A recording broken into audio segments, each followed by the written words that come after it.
Room 914.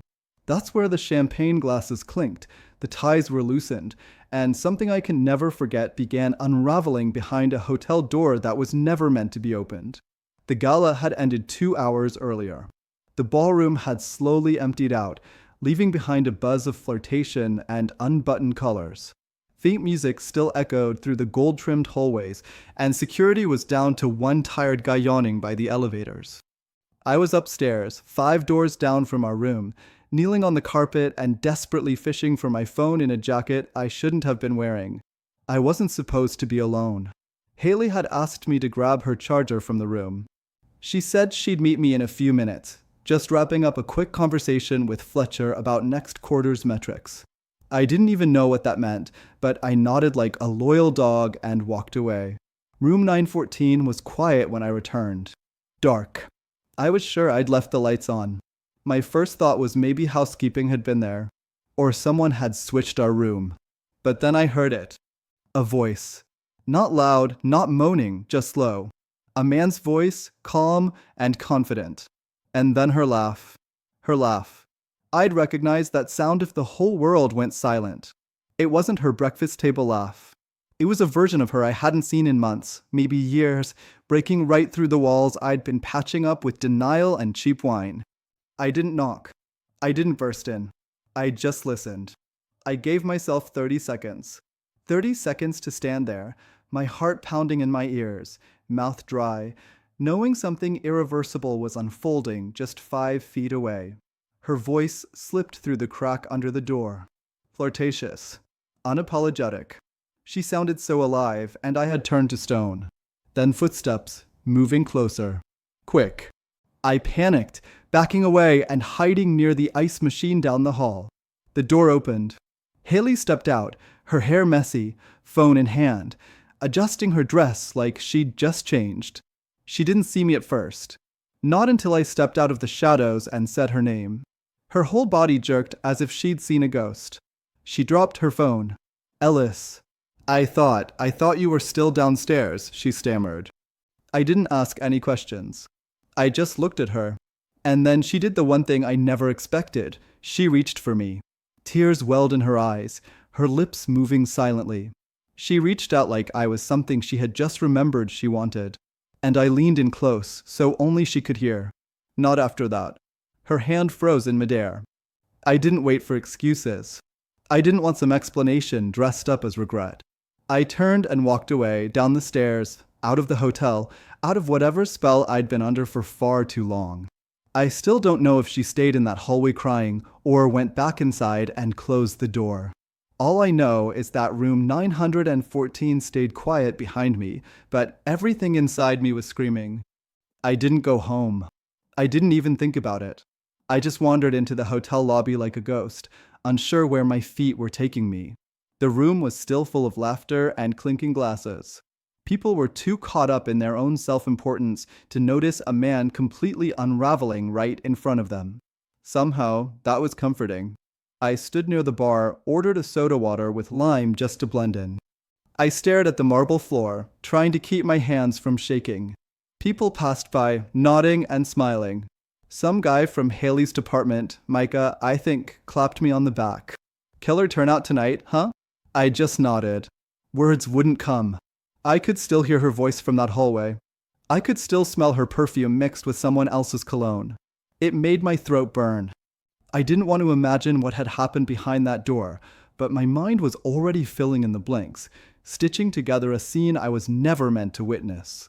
But I had heard just enough. I sat in one of the oversized chairs by the fireplace, the kind meant for posing, not comfort, and tried to breathe normally. A woman with a name tag that read Kelly, Operations, plopped down beside me, kicked off her heels, and started complaining about how exhausting these events were. I nodded like I was listening. She mentioned something about the open bar and someone making out in a supply closet. I smiled, or at least I think I did. My body was still going through the motions, pretending to be human, but my mind was a mile above the room, floating somewhere between fury and humiliation. I stared at my wedding ring. It suddenly looked foreign, heavy, like it belonged to someone else. I tried to twist it off, but my fingers had swollen from the heat or maybe the shock. It wouldn't budge. Then I saw her. Haley had come back downstairs alone. She scanned the room like she was searching for me across a battlefield. When her eyes landed on me, I expected her to hesitate, to slink away, but she didn't. She walked straight toward me with that expression she always used when she wanted to pretend nothing happened. Calm, steady, as if she hadn't just blown up everything we were. "Ellis," she said softly, "can we talk?" I didn't stand. I didn't move. I just looked up at her with what I imagined were the emptiest eyes I'd ever had. "I think we already did," I said. She crouched next to the chair, lowering her voice like we were just another couple having a private chat at a party, not two people standing at the edge of a crumbling cliff. "It's not what it looked like," she said. I almost laughed. I didn't, but I almost did. I leaned a little closer, like I was letting her in on a secret. "Tell me, Haley, what did it look like? Because from where I was standing, it looked like you brought him back to our room." She flinched. Just slightly, but I saw it. She dropped her gaze and bit her lip. I wasn't thinking straight. "I had too much to drink." "You followed me up," she added. "I followed you up?" I repeated, my voice sharper than I intended. "You just happened to take the elevator to our floor? To our room?" She didn't answer. She just stood there, holding her arms like she was cold. She looked nothing like the woman who used to fall asleep on my chest, whispering stories about the future. She looked small, scrambled. Guilty, maybe? Or maybe just caught. "Please don't do this here," she whispered, glancing at the people nearby. "Right," I said, standing up. "Because it would be embarrassing if anyone found out." She reached out again. Her fingers brushed my wrist, that tiny, habitual gesture that used to mean everything. I pulled away. "I already told you, Haley." "Not after that." And I walked past her. This time, not toward the exit, but toward the elevator. Not back to room 914. Just somewhere else. Anywhere else. I didn't know what I'd do next. I didn't know where I'd sleep. I didn't know how to tell my parents, or what I'd say to her sister who always called us relationship goals. But I didn't know one thing. Whatever this was, it was no longer us. And I think she finally realized it, too. As I disappeared into the elevator, I left her behind in a ballroom that was now way too bright, way too loud, and full of people who had no idea what had just died on that floor. I ended up in room 910. Not because it was mine, and not because anyone invited me, but because the door was propped open just enough that I could hear muffled music and laughter. Someone inside said, "He's probably not coming back anyway." It was one of those casual after-parties that always form at corporate events. Junior staff with loosened ties, heels in hand, crowded around a minibar, pretending none of it really mattered. I walked in like I belonged. I took a soda from the table without asking and sat in the corner where the light didn't reach. Nobody asked who I was. They were too busy talking about sales targets and some embarrassing karaoke moment from earlier. But I kept one ear open, not for gossip, but for her voice. I kept expecting Haley to show up at the door, pretending everything was okay, laughing too loud to prove some invisible point. She didn't. Not yet. Instead, I watched people move around like nothing had shifted. I wanted to scream that the ground had split open upstairs. That someone was tearing a marriage apart, one whisper at a time. But I stayed silent. That's what I do. That's who I've always been. After 20 minutes, I slipped out and made my way to the end of the hallway. I don't know why I did it. Maybe I was punishing myself. Or maybe I needed to see if she'd gone back. Room 914 was dark. Quiet. I stood there staring at the door, my hand hovering near the handle even though I didn't have the key card anymore. I didn't need to go inside. I already knew what had happened there. I could feel it, smell it. Even the faint trace of perfume still hung in the corridor. Hers. His. I started walking away, but then I heard it. Laughter. A voice I recognized. Not hers. His. Fletcher was in 916, 2 doors down. His voice was unmistakable, smooth, arrogant, filled with a casual confidence I'd never been able to fake. He was talking to someone on the phone, loud enough that I could catch every few words through the paper-thin wall. I pressed closer. Not proud of it, but something in me needed confirmation. I needed something real to hold on to besides the echo in my chest. "She'll come around," he said. "She always does." Pause. "No," he walked. "Would have done the same." Guy looked like a kicked puppy. Another pause. "She's probably crying about it now, but give her a week." Tops. I don't remember walking away. I don't remember reaching the stairwell. But I do remember gripping the rail so tight my knuckles went white. My body was on fire, shame, rage, all of it blurring together until my knees nearly gave out. I sat on the cold stairwell floor and stared at the emergency exit sign like it might tell me what to do next. She'll come around. She always does. That wasn't just arrogance. That was familiarity. This wasn't a one-time mistake. It was a pattern. A dance they'd done before. Which meant I hadn't just stumbled onto a moment of weakness. I'd walked into a chapter that had already been written. I thought about our house. The framed photo from our trip to Mendocino. The coffee mugs she bought with the little E and H on them. The plants I watered every morning while she scrolled her phone in silence. It was all fake. Or maybe it had been dead for a long time, and I was the only one still performing CPR. My phone buzzed. Her name. I didn't answer. I couldn't. She texted next. "Please come back. We need to talk." I stared at it until the screen went dark. And for the first time that night, I cried. Not loud. Not dramatic. Just quietly, bitterly. Because I wasn't sure what hurt more. What she did, or how easily she thought I'd come back after it. It was sometime after 1 a.m. when I finally stood up from that stairwell. My legs had gone numb.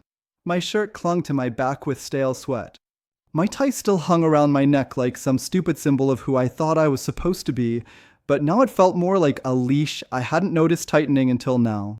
I didn't know where I was going, but I walked. Not back to the lobby. Not to room 914.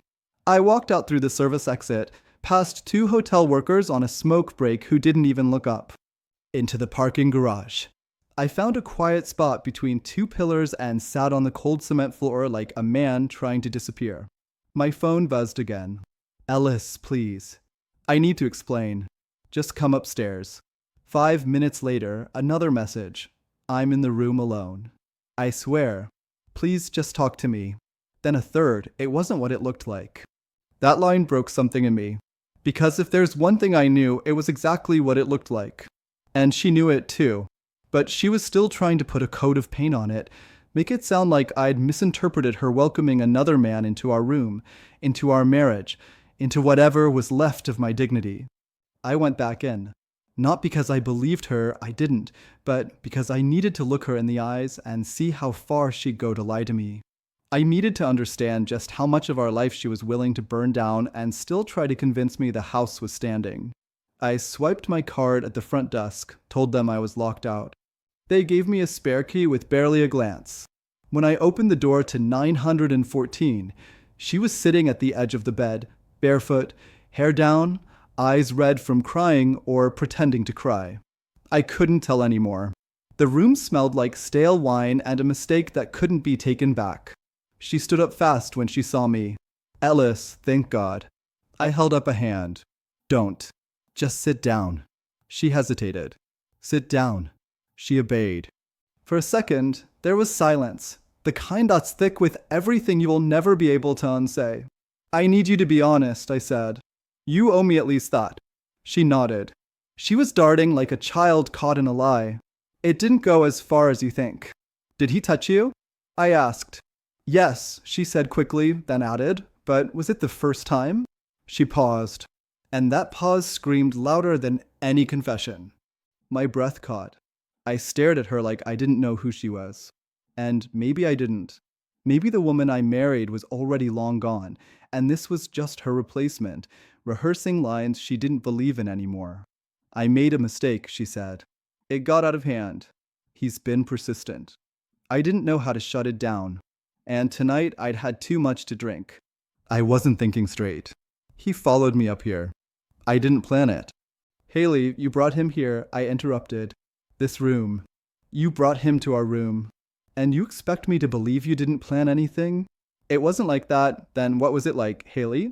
I snapped, my voice louder than I meant it to be, because from the hallway, it sounded a lot like two people who weren't strangers, who weren't having their first mistake, who had a rhythm. She started crying then. The real kind, I think. The one that comes when the story you've built starts falling apart in your hands, and you realize the only thing left to do is beg. Please, she whispered. Don't throw everything away over this. That line hit me in a way I didn't expect. I was throwing everything away. I took a step back and let the weight of those words settle. I didn't throw anything, I said quietly. I spent the last year trying to hold us together, while you were out building something else. I gave you room to breathe. I gave you every benefit of the doubt. I stood next to you at every party while you floated toward other rooms, other people, other lives. You want to talk about what's being thrown away? You already lit the match, Haley. I'm just stepping back before the flames take me too. She covered her mouth like she was about to scream, but nothing came out. I turned toward the door, grabbing my bag from the corner. I'm going to stay with my brother for a while, I said. You'll get a call from a lawyer. And when that happens, don't lie to them. Tell them what you told me, that it wasn't what it looked like. I walked out before she could answer. I didn't slam the door. I didn't say goodbye. I just left. And for the first time in years, it felt like I was finally walking away from something that was never mine to hold. The drive to my brother's place was nearly silent, except for the low hum of tires against wet asphalt. It had started to drizzle by the time I reached the interstate. The sound of the rain on the windshield felt more like a lullaby for the dead part of me I hadn't quite buried yet. I wasn't crying. I wasn't yelling. I wasn't anything. I just drove, staring at the taillights ahead like they might lead me somewhere that didn't feel like failure. Grant lives 35 minutes outside the city in a modest split-level house with his wife and their 2-year-old son. He's the kind of guy who doesn't need much to be happy. A backyard, a fridge full of leftovers, and a recliner that permanently smells like popcorn and baby wipes. He opened the door in a ratty hoodie, blurry-eyed and confused, holding a spoon like he thought I was a burglar. Ellis? It's almost 2 a.m., ma'am. Are you okay? I shook my head. And something about that small movement made my lips start to tremble. She cheated, I managed to say. He didn't ask questions. He just pulled me inside, locked the door, and poured me a drink without even looking back. That night, I barely slept on the couch, curled under a blanket that still smelled like his dog, listening to the baby monitor crackle from the other room. I stared at the ceiling and tried to remember what our first kiss felt like. Not because I missed it, but because I couldn't feel it anymore. I couldn't feel anything tied to her without bitterness seeping through the edges.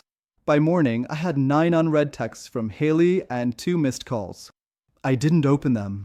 I forwarded everything to a separate folder titled Legal and turned off notifications. Later that day, while Grant's wife took the baby to her mother's, I finally told him everything. I didn't sugarcoat it. I told him about Fletcher, the hotel room, the lies, the phone call I overheard 2 doors down. He didn't say much at first, just listened with that quiet intensity only older brothers seem to master. When I finished, he stood up, grabbed the remote, and muted the game he'd been pretending to watch. You need to understand something, he said. This wasn't a mistake. It wasn't some drunken accident. This was a choice. Repeated. Deliberate. And whatever part of you still wants to fix it, you need to kill that now. I nodded. But his words didn't hit until much later. Because part of me, the stupid, broken part, still wondered if I could have done more. If I'd loved her better, complimented her more, been more adventurous in bed. Had I made it too easy for someone like Fletcher to find the cracks? That night, I got an email. Subject line, you don't know the full story. It was from a woman named Kira. No last name. Just a long paragraph that started with, I don't know if you remember me. We met once at last year's winter formal. I'm on the same team as Haley. I wasn't going to say anything, but I can't watch this happen anymore and stay quiet. I read every word of that email like it was evidence at a trial I didn't ask to be a part of.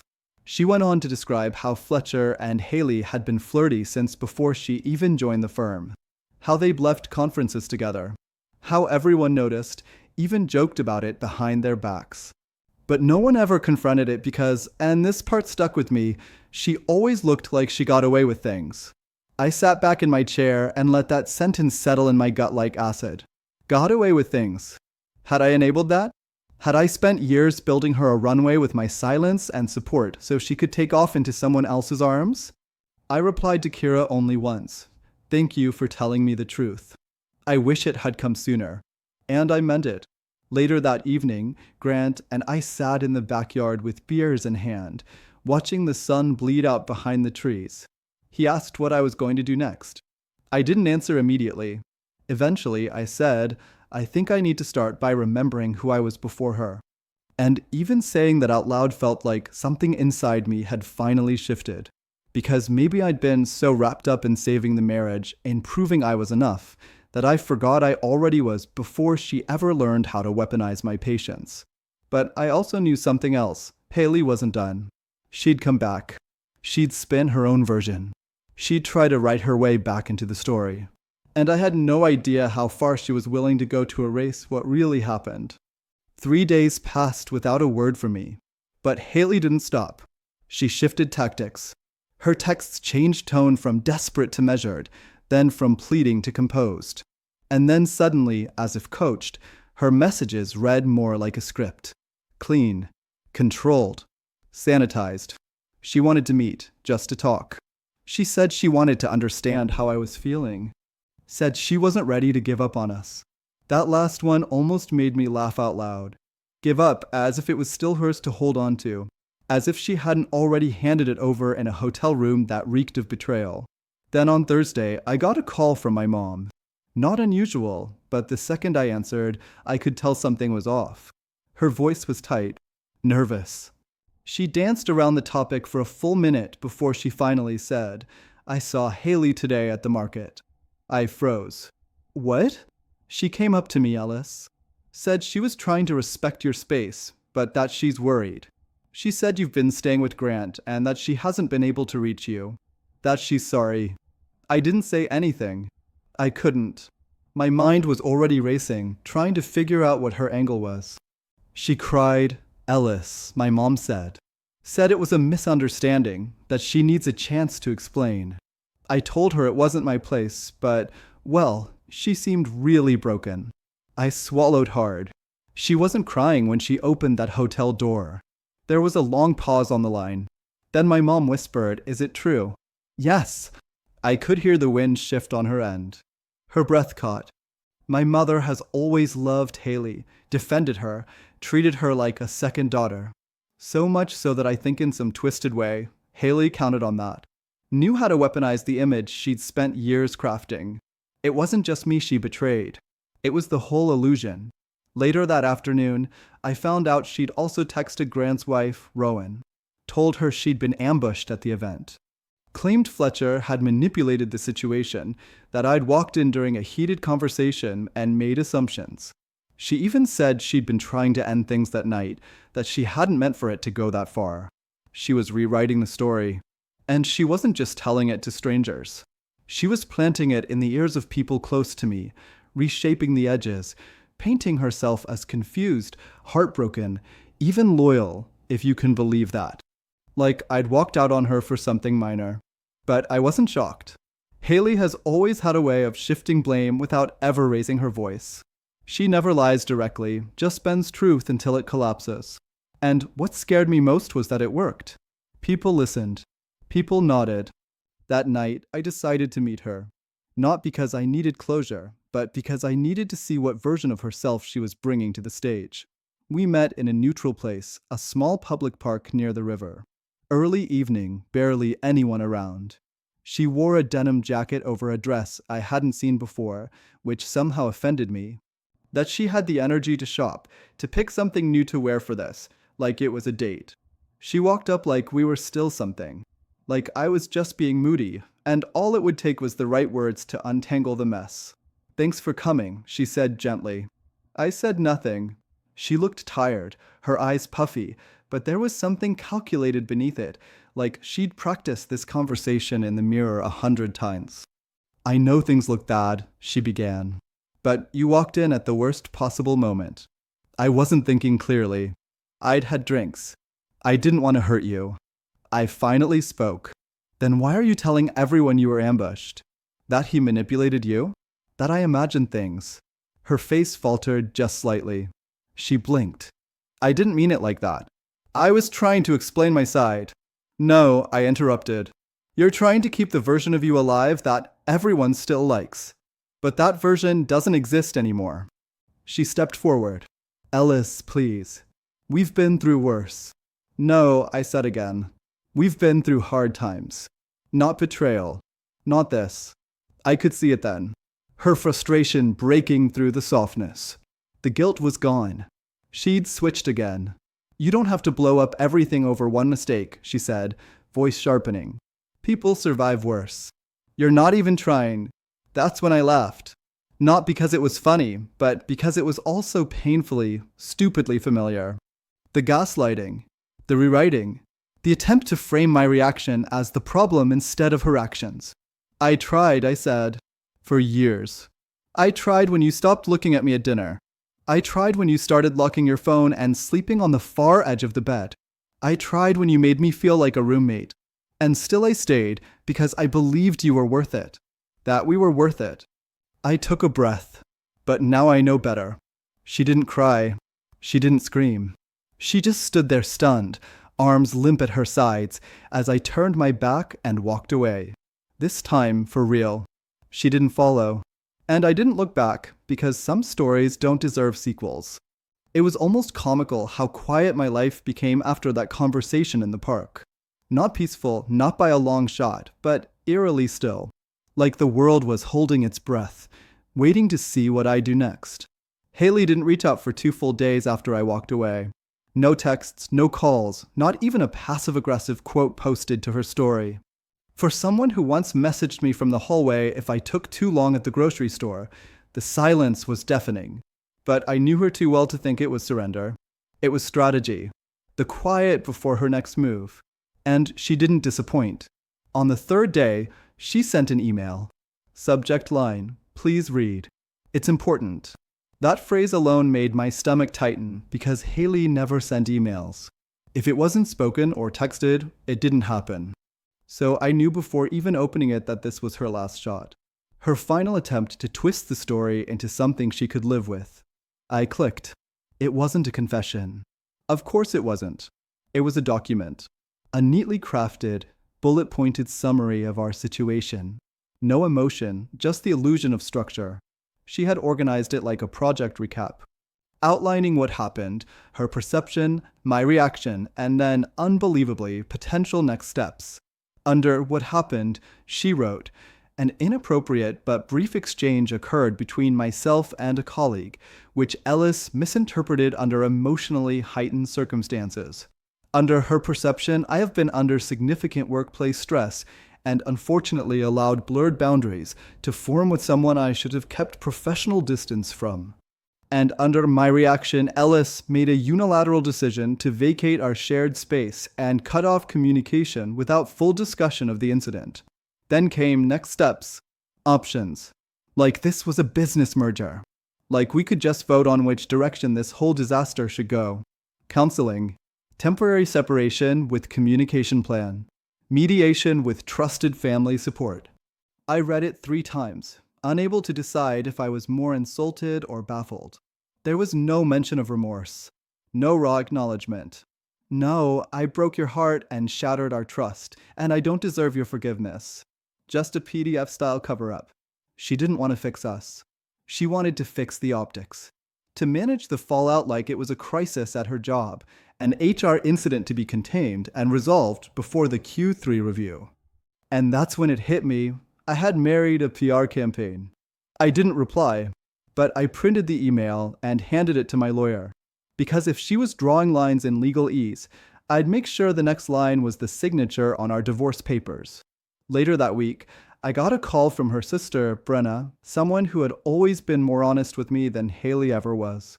She sounded tired, nervous. She told Mom you were having a breakdown, Brenna said. That you imagined the whole thing. That you thought she was cheating, but that you had no proof. I didn't even respond. I just laughed, that tight, bitter laugh that tastes like blood and history. She's spiraling, Ellis. She's not handling this. She's making things up. And I just needed you to know I don't believe her. Thank you, I said. And I meant it. But I also realized something terrifying in that moment. Haley wasn't just rewriting the story for her sake. She was building a shield, a narrative she could hand anyone who asked. Because to her, shame was always worse than guilt. If she could convince enough people that I was unstable, dramatic, overreacting, she wouldn't have to carry the weight of what she did. And then came the letter. A real one in an envelope, delivered to Grant's house by courier. I recognized her handwriting immediately. I almost didn't open it. I stood by the mailbox for 5 full minutes, debating whether to just light it on fire and walk away. But curiosity, or maybe closure, won. Inside were 2 pages of emotional gymnastics. No header, no greeting, just her voice pouring out like a diary entry written for an audience. She talked about how her love deserved more than a single night to define it. How I had always been too quick to retreat when things got hard. How Fletcher was a symptom, not a cause. And then the most damning line, if you had paid more attention to me instead of playing the victim, maybe I wouldn't have had to find validation somewhere else. That was it. That was the sentence that turned whatever frail thread of forgiveness I still had into ash. Because it wasn't just a confession. It was a weapon. A last-ditch effort to convince me that this wasn't betrayal, it was punishment. That I had driven her to it. I folded the letter slowly, placed it back in the envelope, and slid it into the trash. And that night, I wrote my own letter. Not to her, but to myself. It wasn't poetic. It wasn't long. It was just a promise. Never again will I apologize for being broken by someone who is already cracked.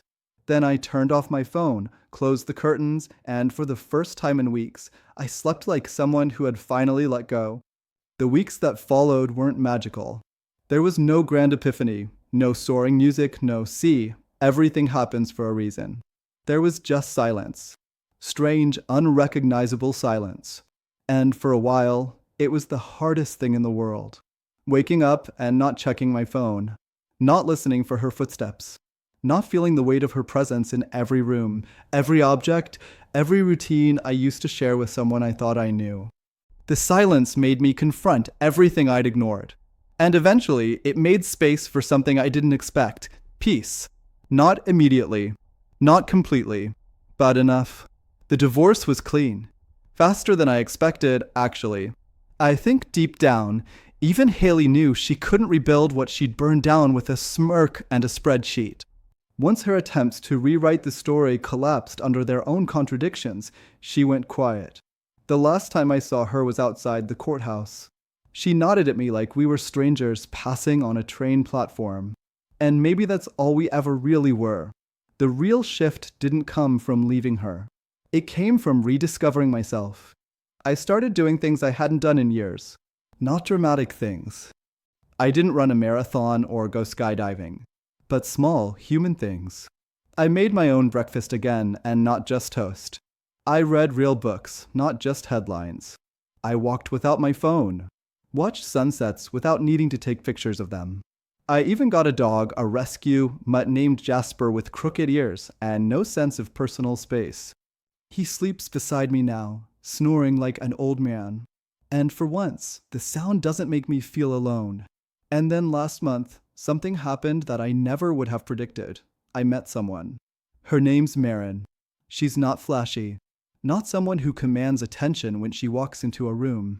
But she sees people. She listens. The first time we talked, it wasn't about jobs or exes or trauma. It was about lemon bars. She was buying the last one at the bakery I'd been frequenting on weekends, and I made some sarcastic comment about her having excellent taste. She offered me half. Just like that. We sat outside under a crooked umbrella and split it like 2 kids on a playground. I didn't tell her my story. Not yet. She didn't ask. She just smiled the way people do when they're not trying to impress anyone. And I swear I hadn't seen a smile like that in years.